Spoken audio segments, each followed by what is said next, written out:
Good morning. I'm Victor Vergara from the World Bank Institute.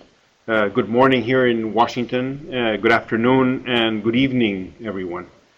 Welcome to today's webinar on local non-property revenues, presented by Dr. Jorge Martinez Vasquez. Effective fiscal decentralization requires meaningful levels of revenue autonomy at the subnational level. This webinar will focus on the current theory and practice of tax assignments to subnational governments.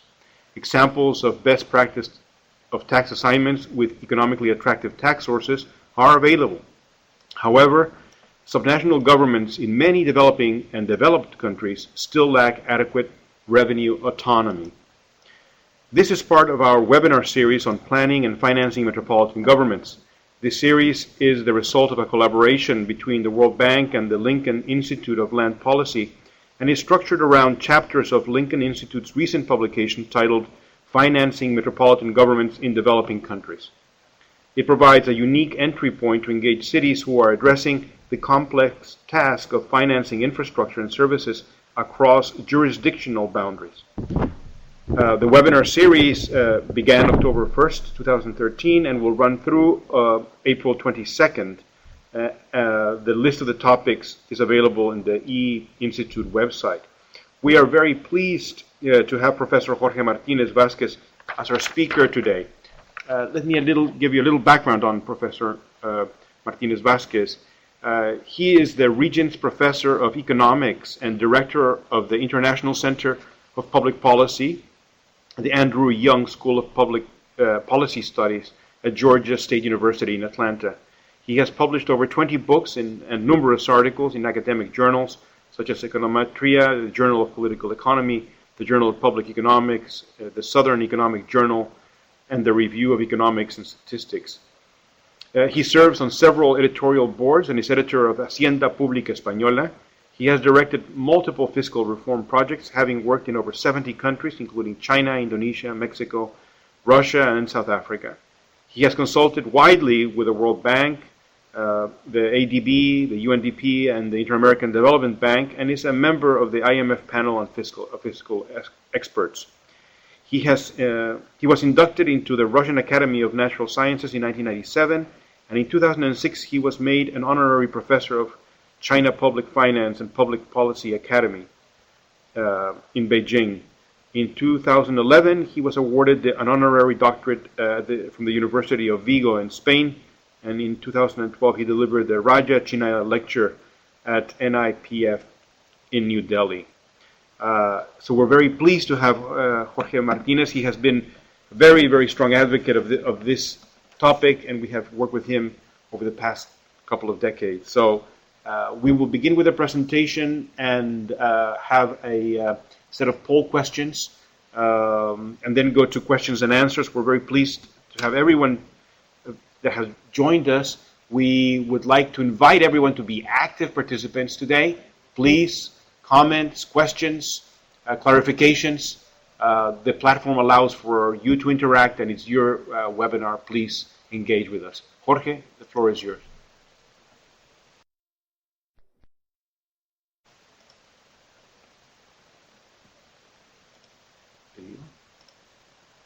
Jorge, I think there's you're muted. You're currently muted.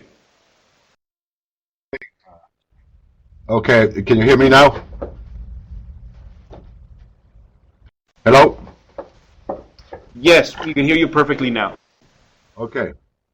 Let me just make sure. Okay. So, again, good morning.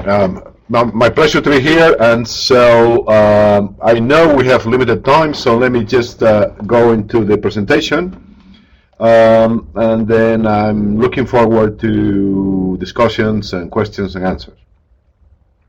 So the title is Urban Financing, and we're going to discuss local assignment of taxes other than the property tax, because in that conference and book that Victor was referring to, edited by Baldwin and Wetzel, there was a different chapter that dealt with property taxes. And I think you you'll have a webinar coming, or you already had one on that.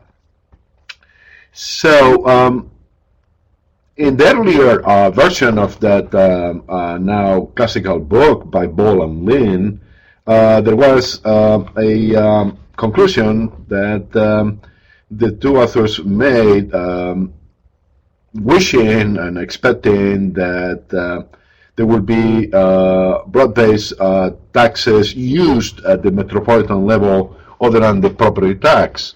And this was something said over 2 decades ago. So how well did that prediction go? So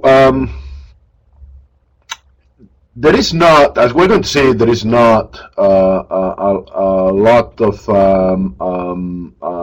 problems with the issue of the theoretical rationale for using other taxes other than the property tax at the local level. Nevertheless, the fact is that, as we'll see also, that most local governments, but metropolitan governments around the world, still struggle with revenue adequacy, getting enough revenues to provide the services for which they are responsible.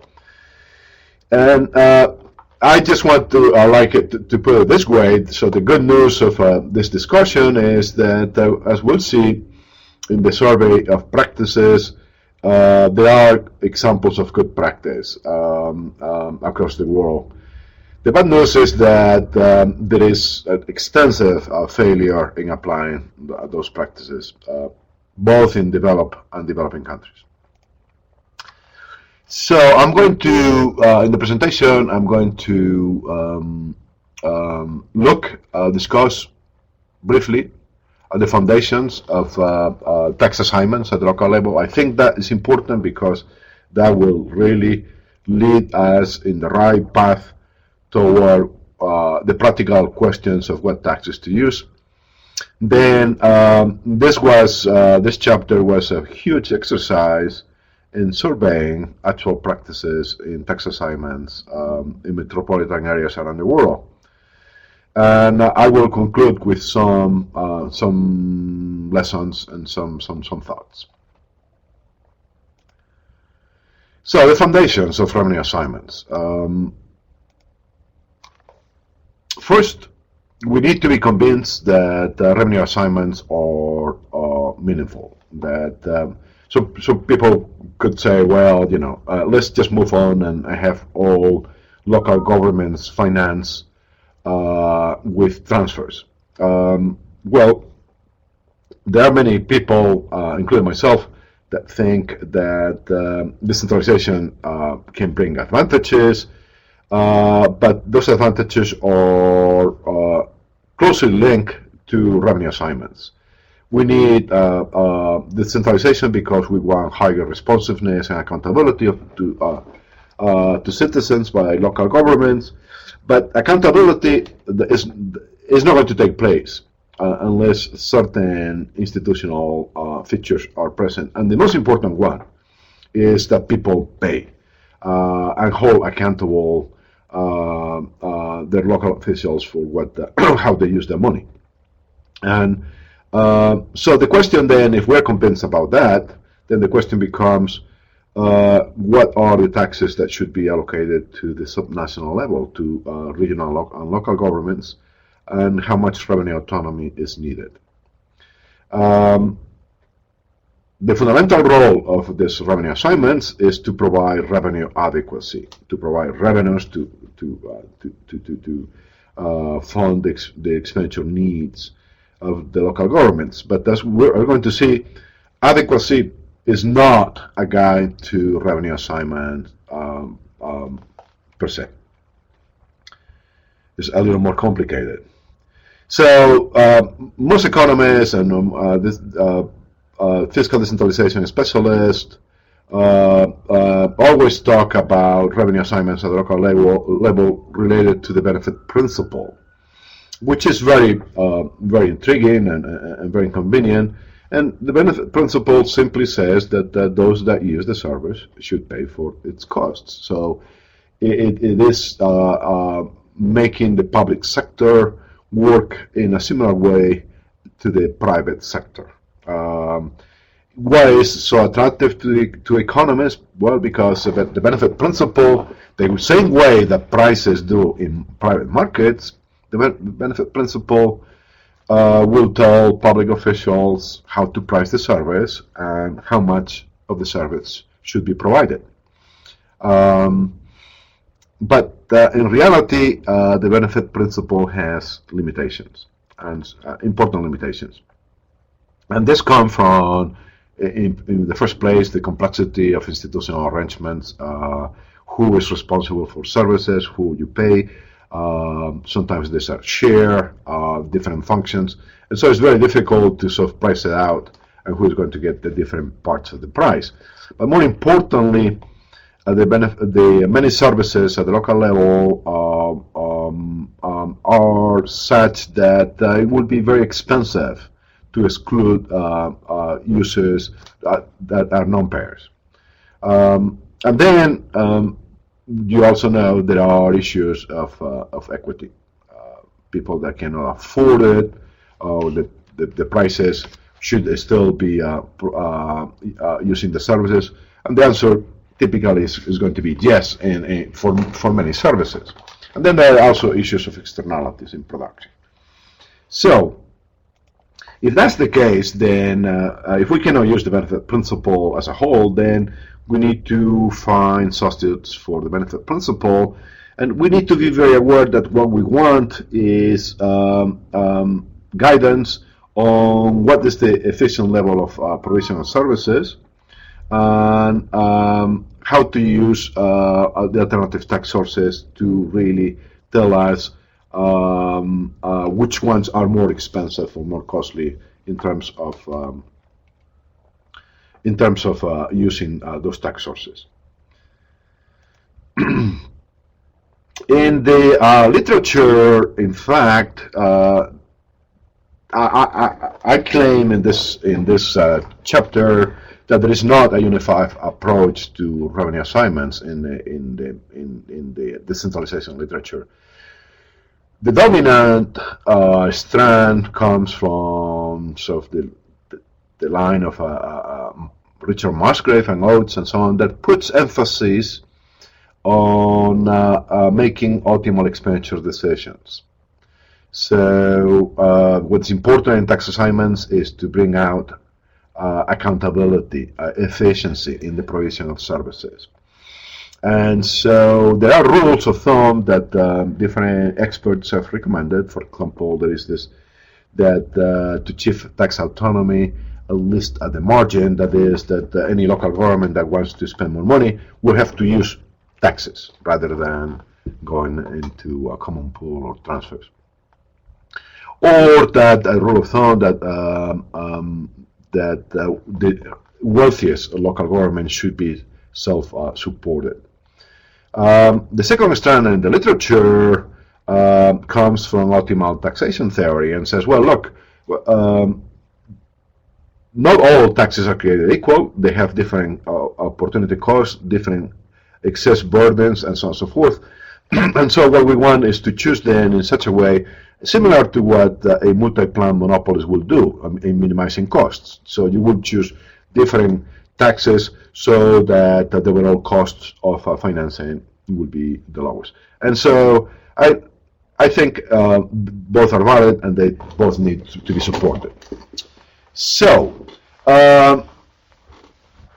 you will see in the chapter and in the references that there are a paper that I co-author that tries to put this things together, but I need to move forward. Then how does all this help us? Well, if we're going to need tax autonomy, what form of tax autonomy we're going to use? And here, so we're moving more into the practical issues. The first element of autonomy is how many taxes or what taxes I could use. And here, I think there is consensus that it shouldn't be an open list. There should be a closed list done in national legislation. that in terms of basis, tax basis, there are countries that say, oh, this is for the federal government, central government, this tax base, and you cannot touch it. And here are small tax bases for local governments. I mean, the best practice will probably be that to allow cohabitation of tax bases. It brings some problems in terms of vertical externalities, but I think the advantages are superior to this dominated disadvantages. Then one issue is, okay, so if we want tax autonomy, then what kind of autonomy would you have for those closed list of taxes? So you can change the tax base, okay, you can change the tax rates, etc. Changing the tax bases becomes really cumbersome for taxpayers that operate in multiple jurisdictions. There are other problems with it. And so there's much more transparency and enough accountability and autonomy by allowing the setting of tax rates. Okay. So then the last issue is who is responsible for tax administration, for enforcement. And here I think the best practice is to be flexible. That there are taxes that obviously will be better and more cheaply and more efficiently administered at the national level. For example, if we have a piggyback personal income tax, this would be with a flat rate. This would be very easily enforced and administered by the National Tax Administration. But there are advantages to local tax administration if there is capacity. For example, with the property tax, right? Because you know properties, you know the town, you know the taxpayers, so much better. So flexibility and to try to keep things with the lowest possible cost. Mind you that it's not only a question of cost, tax administration, because visibility also brings accountability. So the fact that the local governments, regional governments also administer taxes enhances accountability. So what desirable properties do we have for taxes at the subnational level? Well, all the properties that you will have with national taxes. We want them to be buoyant, elastic, grow in terms with GDP, have a fair distribution of tax burdens, have low cost distortions, efficiency losses, low administration costs, etc. But when we get to local taxes, there are other things that are also important in terms of fiscal decentralization, and that includes things such as geographic neutrality or the inability to export taxes. We don't want those things to happen. We want high visibility. Is so much more important at the local level, and we want also feasibility from administration. So then, when it comes to the practical sense, what are good taxes to assign at the local level? We have a list that is not very long. First, we want to use charges and fees where it's feasible, because we know that those are very desirable in many different ways.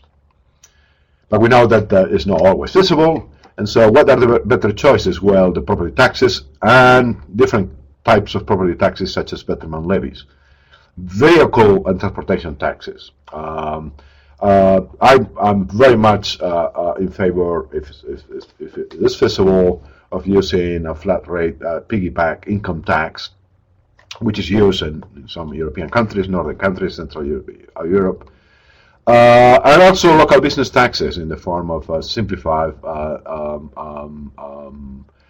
franchises and so on. And there is also a possibility of some excise taxes. We can discuss those. But choices for local assignment will be a value-added tax or a corporate income tax. So what is the practice? Well, I survey with the help of quite a few people, a high number of metropolitan areas, and we in this table we divide them between high income and low income countries, and you'll see that is much is longer in the case of high income countries because there is much more information there. It is amazing how little information there is on this. What was the purpose of it? Well, the purpose of it was to find, as in this table, which is very extended, I'm not going to go through it, but I wanted you to have it in this presentation. For each one of these taxes that we have identified, what metropolitan areas in all these countries around the world make use of them. And you'll see that the popular ones have quite a few frequent users, and there are all kinds of differences in terms of application. Sometimes might be a little bit even misleading, but you see, with the corporate income tax, we have New York, we have Moscow, we have Tokyo, Lisbon, and Geneva, and even with the VAT, but fewer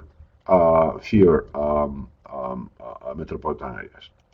So let me just go through this, and then say, well, how important are all these taxes? Well, if you thought that getting information on what taxes are used at the metropolitan level is difficult, it is so much more difficult to quantify the relative importance of these different taxes. And here you have, for some of the metro areas where we have information, the relative importance. See the abundance and preponderance of the property tax, as it should be. And the importance also of vehicle taxes. Surprisingly, still the individual income tax, the piggyback sort of option, is not that important except for say Tokyo. So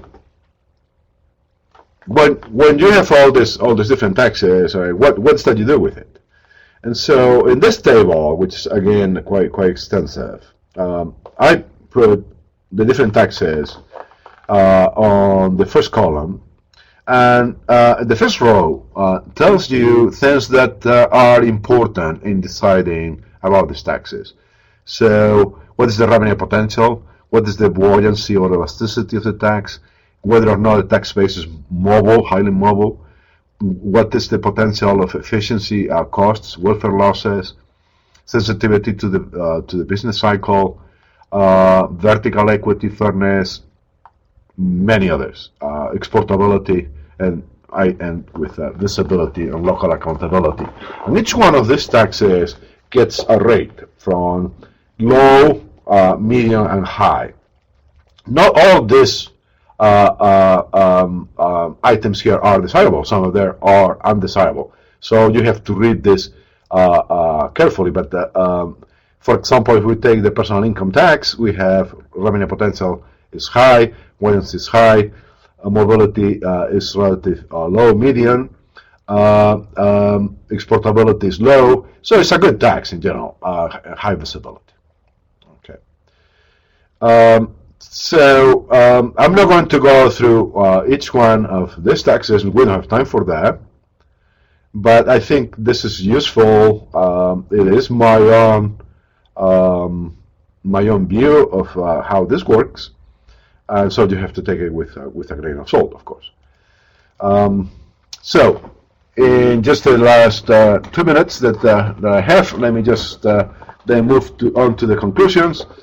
And I think the most important message here, and one that you have that many practitioners are not convinced about this, is that a good decentralization requires some degree of revenue autonomy, meaningful. Because without that revenue autonomy, what you have is a common pool problem of using transfers without little political cost to local politicians. So if you want accountability and fiscal responsibility and a hard budget constraint, you need revenue autonomy. Is it always possible? Yes, it's always possible in some degree. Of course, there are differences in tax bases and differences in ability, and that's why we have other components of decentralization systems, including equalization grants, which, of course, we're not talking about that today. What we have seen is that there is a relatively good theory, and that there are good examples of what it can be done and how it can be done. The reality is that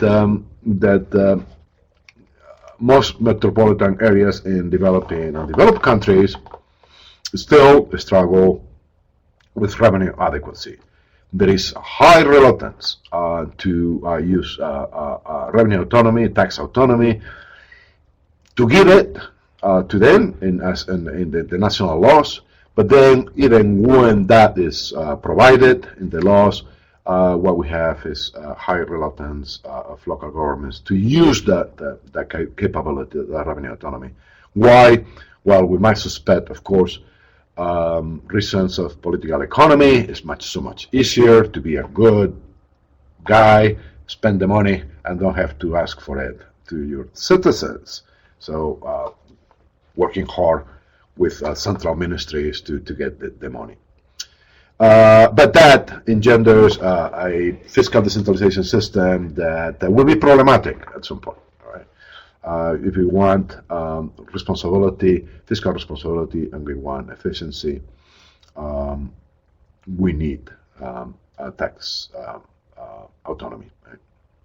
So let me conclude then with this, and I believe that we are more or less on time. And so the schedule is then to move to a series of questions that I just have put together for the presentation, which you might want to answer. And so the first question is this sort of understanding of what is going on with the inability to raise adequate revenues. And so you have several choices. Is an issue of theoretical rationale, or is an issue of capacity, or is an issue of negative incentives to raise your own revenues, depend on transfers, and lack of political will and lack of accountability. And so,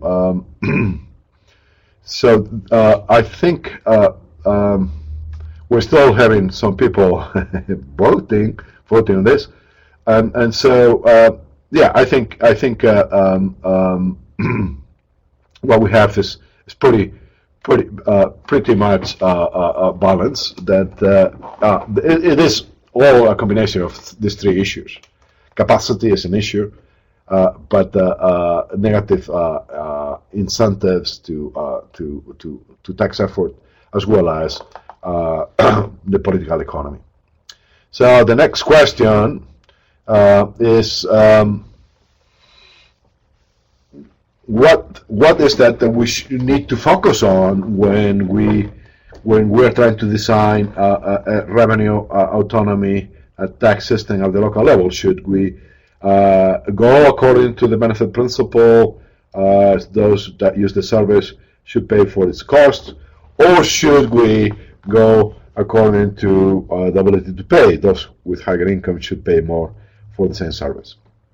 This is a trick question, in that there will be a tendency for most people to answer the ability to pay principle, because yes, we believe that equity is important, and that the poor should have access to services that are basic.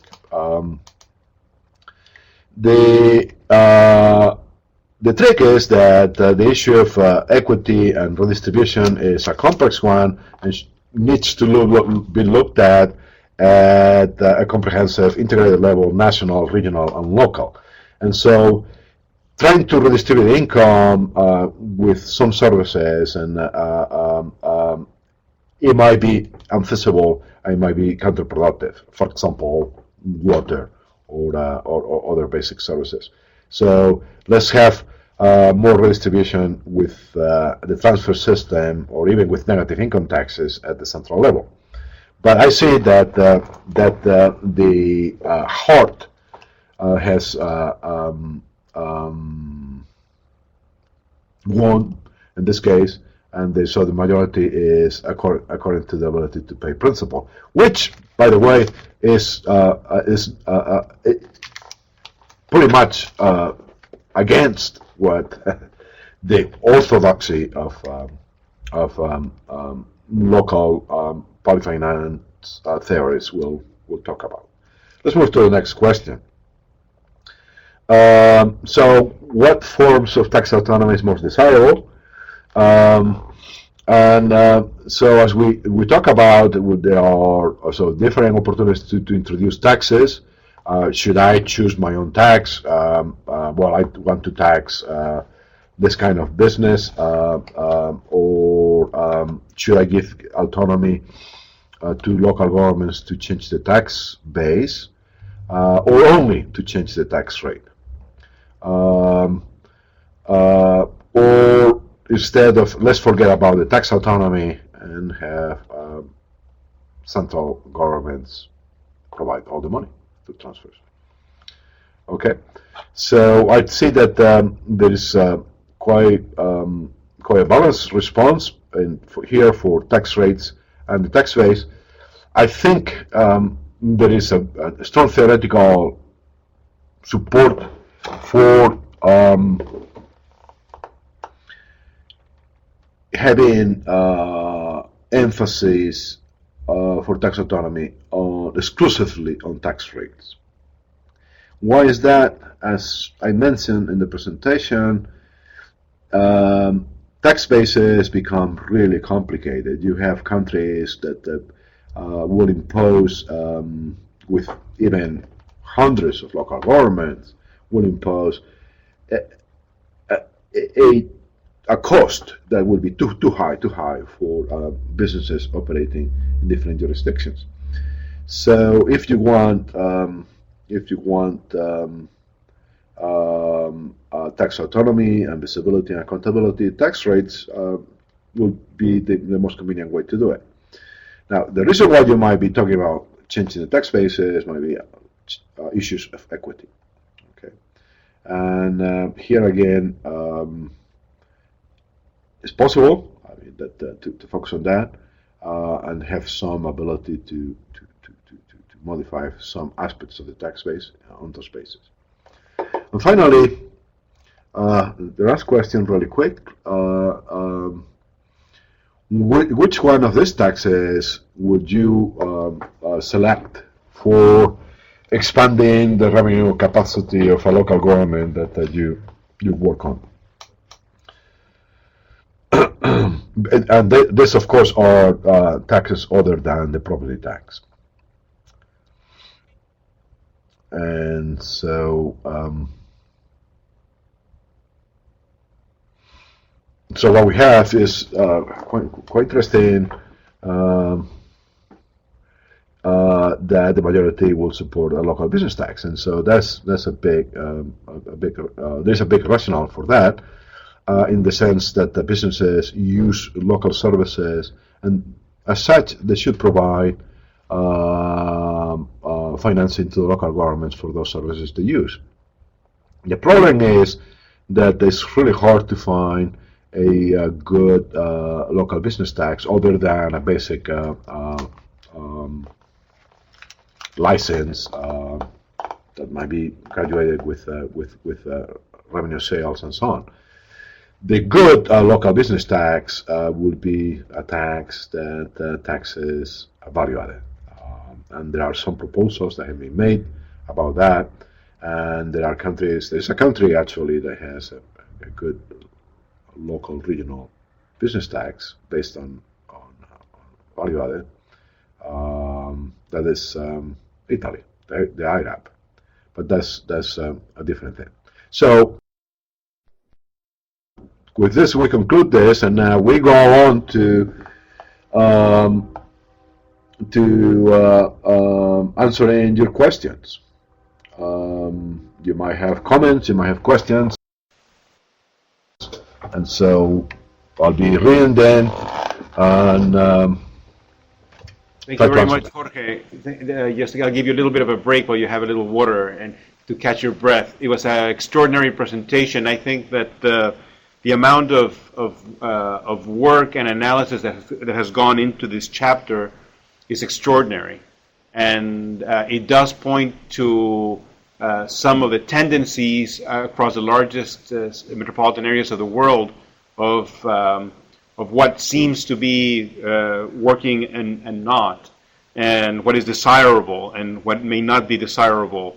Maybe in the short, medium, and long term, the desirability changes. I want to first, before we go to the questions, acknowledge Alejandra Nunez, Herbert Curry, Keith McLean, colleague Mancha Chen, Nina Pautzin, Noriko Ore, Santiago Arias, who's joining us from Buenos Aires, Seth Asiama, who is actually joining us on a mobile device.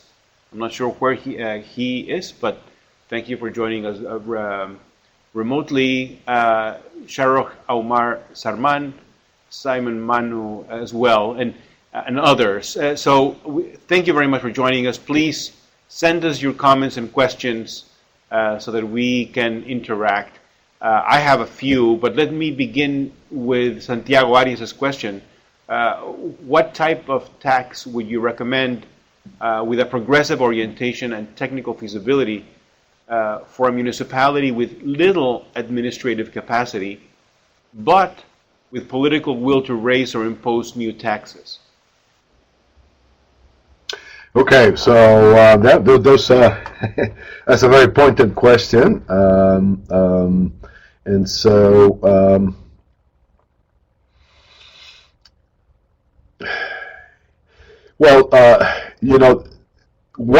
one possibility naturally, it's always, and we need to focus on that, is the property tax. So the property tax is a tax that will pretty much fill many of these conditions, especially if you have what is known as a circuit breaker, that is, people with low income would be exempt from the tax, and it can be taxed. It can be administered more centrally or more regionally, or depending on if the capacity is low. I have my if there is not a lot of economic development, then what I'm going to propose is not that meaningful. But if there is economic development, I think we are underrate and very much ignored probably the best alternative to the property tax, or complementing the property tax, which is this local determined rate for a piggyback personal income tax. This is if you have the will, you can then impose the rate, which would be nationally legislated between a maximum and a minimum.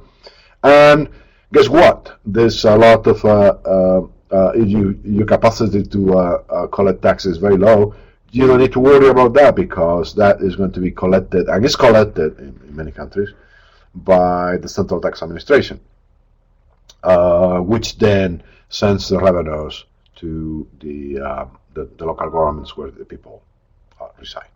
Okay. So then there is a question by Keith McLean. Is there any evidence of correlation between real devolution and political willingness of metropolitan governments to adopt other taxes than the property tax? i.e., the greater the political and functional sphere of influence, the more likely to take the political risk associated with revenue handles. There is not any study that I know that concretely with data looks at the probability of this willingness to tax and the metro area. But I think one thing that comes throughout informally through the survey that we discuss in this chapter of the book is that presumably there is such a correlation that if you're given more responsibility and you're a big league player in terms of services, in terms of expectations from people, what you have is that your willingness to ask for and then to actually use the devolved taxing powers that you have been given, that willingness is increased. Okay. Thank you very much, Jorge. I think one of the questions that we had that is not in the screen is with regards to one of the points you raised on the geographic neutrality as a desirable feature of subnational taxes, and the idea of metropolitan areas, emerging metropolitan areas, and the inherent competitive nature among the local governments that constitute that metropolitan area, and the complexity of coordinating taxes. I guess that the best and illustrative case, in which it would be great if you could comment, is the fiscal wars in Brazil that emerged with, for example, in Sao Paulo, and the lack of coordination of local revenue within a metropolitan area, and the consequences of that, the ruinous consequences of that taking place, and the importance of having a coordinated fiscal policy and implementation at the metropolitan level. If you could comment on that. Yeah. Well, it's as you know, there is a huge, still fastly growing literature on tax competition at the subnational local level, but also across countries. And so the classical conclusion of this literature is that this tax competition tends to be harmful because of these artificial movements of tax bases, but also because forcing local governments to play rates lower and lower in this race to the bottom, and so we have an inefficient provision of public services. And yeah, we don't want tax bases to be moving simply because of fiscal reasons. We want them to be moving because of economic reasons. So yeah, we need to be careful not to distort the economy with whatever taxes we put into place. But having said this, I also want to say, I put a word for competition. Competition is not necessarily a bad word.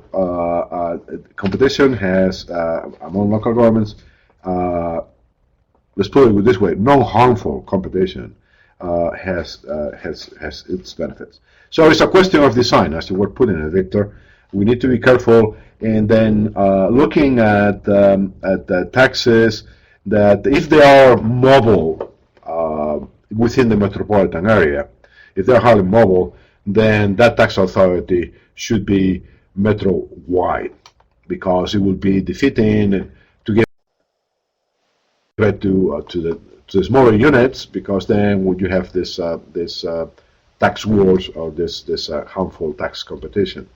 So then, more important than to give tax bases that are non-exportable or they're less mobile, and so that is here comes the big advantage of the property tax, right? But a personal income tax on a residence basis it also works in other metropolitan areas.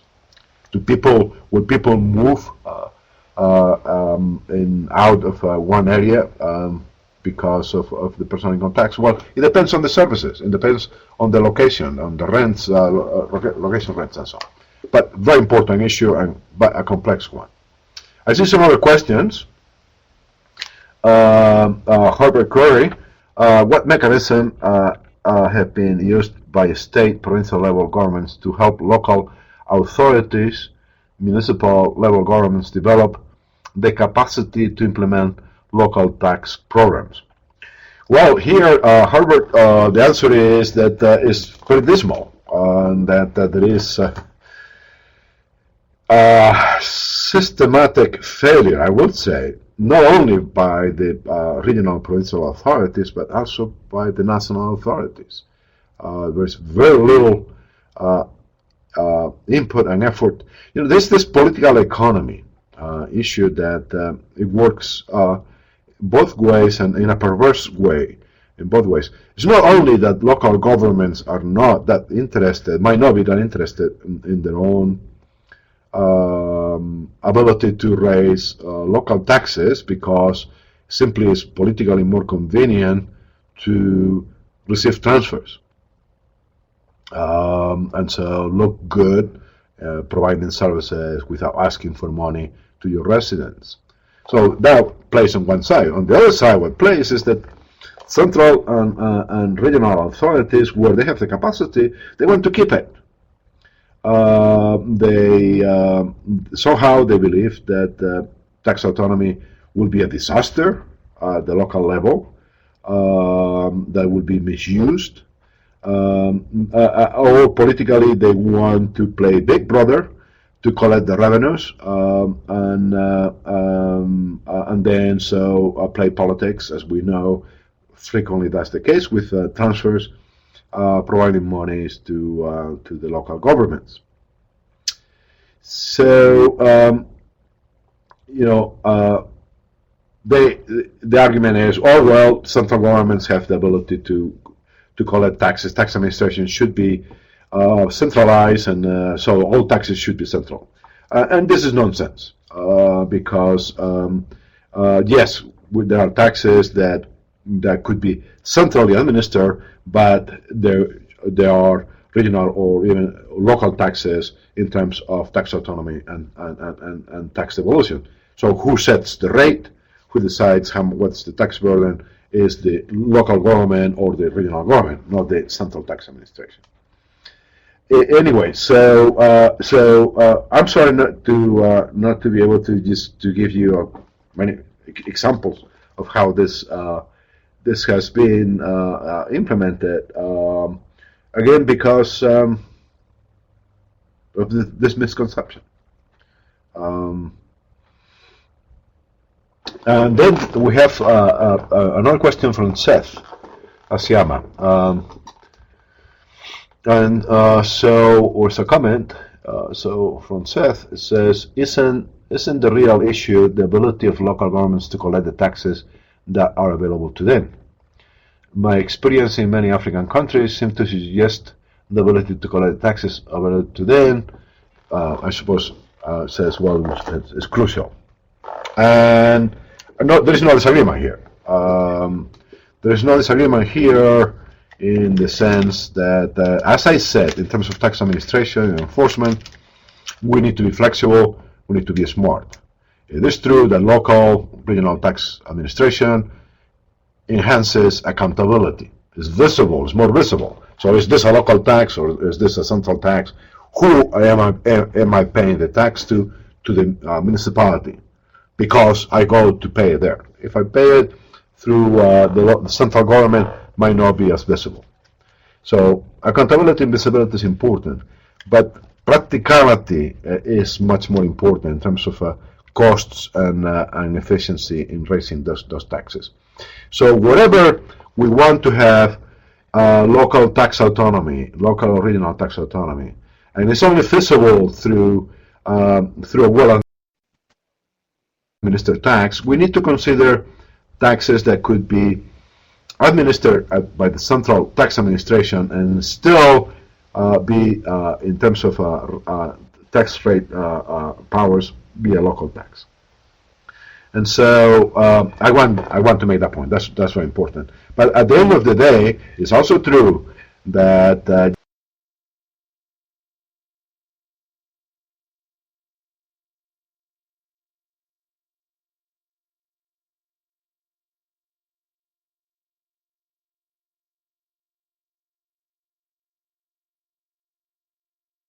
yes, that the tax administration ability is key. And so I'm not going to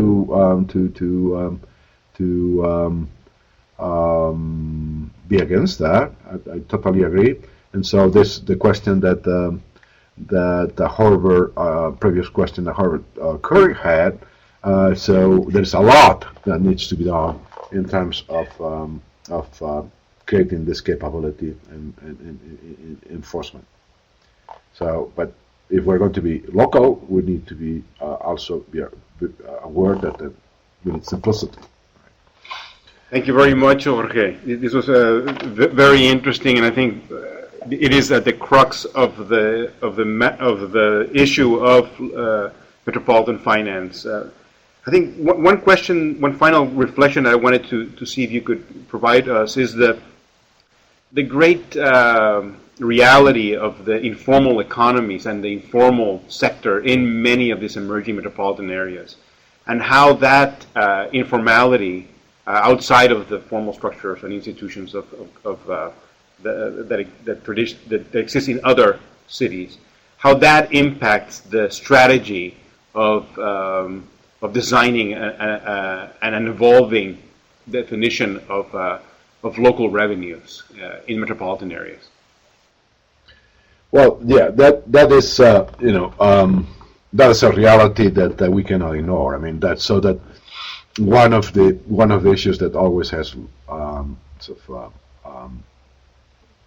that I have liked is what determines tax system. So I have done some research in cross countries at the national level, and this issue of the underground economy, it is a key issue in terms of what kind of taxes that we can have. And so many people will argue that you tend to see much more reliance in terms of sales taxes and indirect taxation in developing countries than on direct taxation, personal income tax, corporate income tax, because of this issue of the informal underground economy. I largely agree with that, so that you need to have a tax system, a tax design that is very aware of the informal economy and how you're going to deal with it. At the end of the day, we can say many things about this, but it is very hard to extract revenues from the informal economy. Some of it, some revenue might come in, but it is a very important challenge that it leads us toward more business taxation and more indirect types of taxes. Thank you very much, Jorge. This has been an extraordinary session. We really appreciate any last words for our participants from your end before we wrap up. Well, okay. Well, so I thank you everyone to be here. I think this is a neat media. This is my first webinar, and I think it works tremendously well. And thank you, Victor, and your team for inviting me. Just the last thought is to be really aware that if we are going to be working on decentralized issues, and we live in a decentralized world including metropolitan areas, that we need to pay attention to this issue of accountability, of fiscal responsibility, and that is why revenue assignments are important. Thank you very much, Jorge. Brilliant conclusion. I'd like to thank everyone for having participated in this webinar, and I'm very happy that this was the first and not the last for Jorge, who did a great job. We will have another one next week, January 21st. We have Richard Bird, Dr. Richard Bird from the University of Toronto will be discussing metropolitan public finance and overview. We invite every one of you to please join us and also to tell your colleagues and friends about this webinar. On the 28th, we will address the issue of property tax. As Jorge mentioned, it is the big local revenue source, and we will be addressing that on the 28th. So with that, I thank Jorge again and all the participants, and we will have an evaluation that we would very much appreciate if you could